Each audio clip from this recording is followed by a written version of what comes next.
see, I am back, and today I'm going to do something that I haven't done for a while. I reviewed maybe an Apple Watch a year or so back. I've never really done a watch review. I've always wanted to do a watch review. I just received one in the mail, and I want to go over it with you guys. I think it's interesting the way I did it. I actually purchased this one on eBay, but hopefully all turns out well. And I did do a second video simultaneously about buying watches on eBay. And if you want to watch just about in general buying watches on eBay, click the link over here and watch that one. But today we are going to unbox and check out my new purchase, which is the Tag Heuer Formula 1. So first, let's open this up and see what we got. So typical Tag box, slides out. Have your instructions and warranty card. Put this over here. This Tag box looks brand new. The watch is well wrapped. You can see it's still in all of its wrappings. Still has the tag on it. But first of all, woohoo! I like it. So for those that don't know about this watch or interested, 43 millimeters, 11.5 millimeter stick, Chrono Formula 1 blue with the hyper orange. This blue is actually, I think it's Aussie blue, if I'm not, OSSI, Aussie blue, that comes from Porsche. This is a real racing watch with a tachometer, with a working tachometer and stopwatch, the Chrono. Aluminum bezel here, fixed. The band is a very nice brushed stainless steel band with, it looks like a brushed and polished stainless steel case. So like I said, stainless steel bezel. It does have that aluminum, the blue aluminum ring top. It is a fixed bezel. The bandwidth is 22 millimeters. And this watch comes in other variations.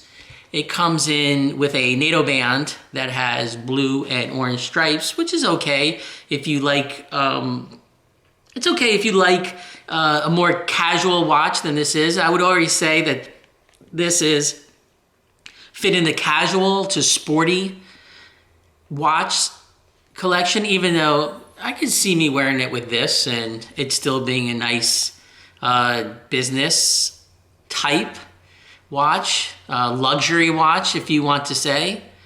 But it does have the sportiest style, especially with this blue and orange. You're not gonna get away from that. It's a sportier watch. It's not a classic business watch. And that's actually what drew me to it. I mean, this comes in multiple variations.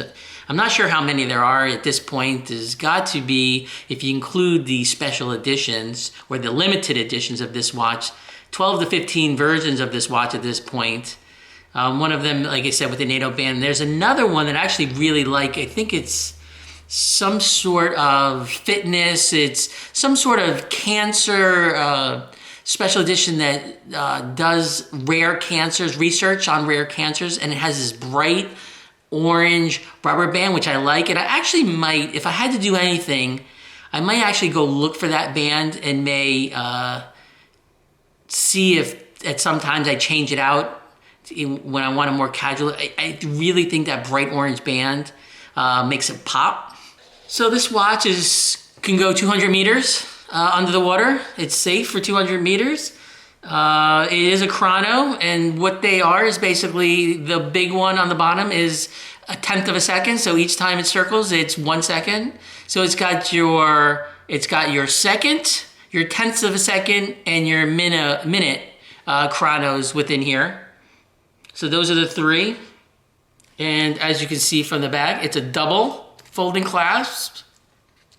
So it does have that safety clasp. Again, this is pretty heavy. I'm not gonna lie.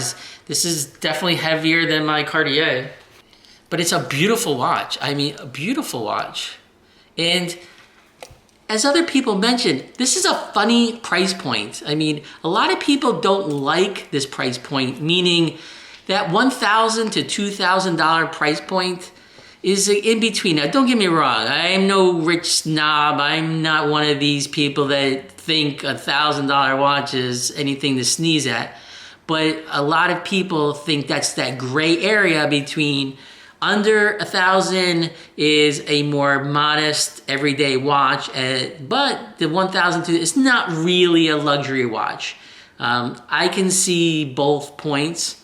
I would think a lot of people that would buy something like this or another Tag or brands of watches that fall into that category, like maybe Oris or Bell and Ross or Ball or watches like that. I can see them considering these a luxury watch. And I actually myself consider Tag a luxury brand, so to speak. Yes, it's not your high end.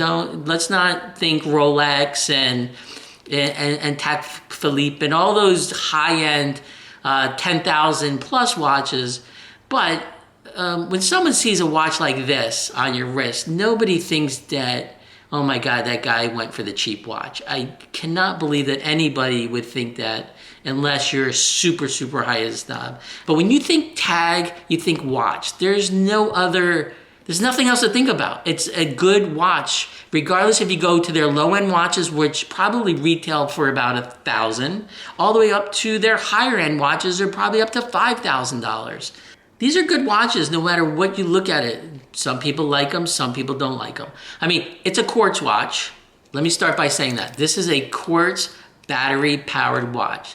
They claim that this battery is going to last me 2 years.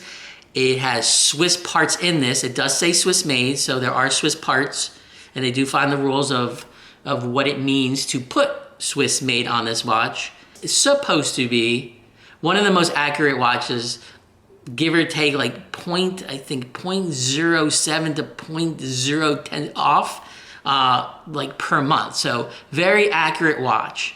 A watch like this, I want to put it on my wrist. I want to go. I want to make sure that it's always on time. I don't have to set it. I just want to show you guys.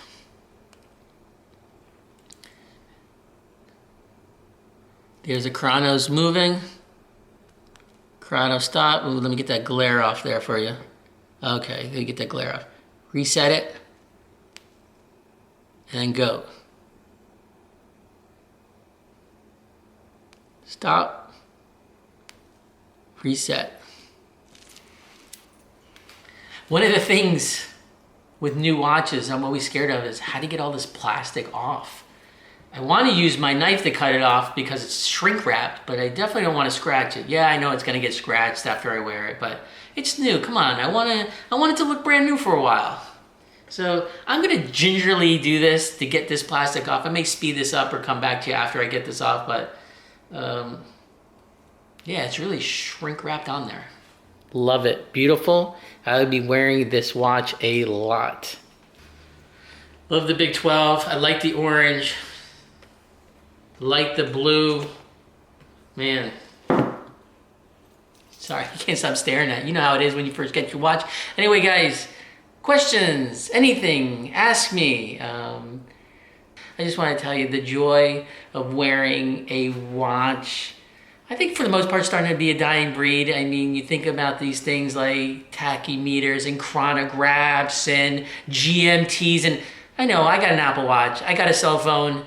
All that stuff's digital. I can get the time in 15 different countries and I can get my speed with my GPS watch. It's the aesthetics. It's the beauty. It's got a class to it. It's a little nostalgia for me. You think about our fathers and our grandfathers wearing watches. I think it's beautiful when women wear nice timepieces as well. But I love it. I'll always love it. I think as I get older, I even appreciate it more and more. So to all you watch enthusiasts out there and all you guys making those watch commercials, kudos. I love it. I think it's great. Keep it up. Don't let this ever die out. Don't let this diminish. It's really a beautiful piece of jewelry without it being jewelry. Let me take that back. It's jewelry. Some of these watches are actually nicer than most jewelry. So, like I say, guys, hopefully you enjoyed this video. More to come. See you guys soon, and see you on my other videos. Bye, guys.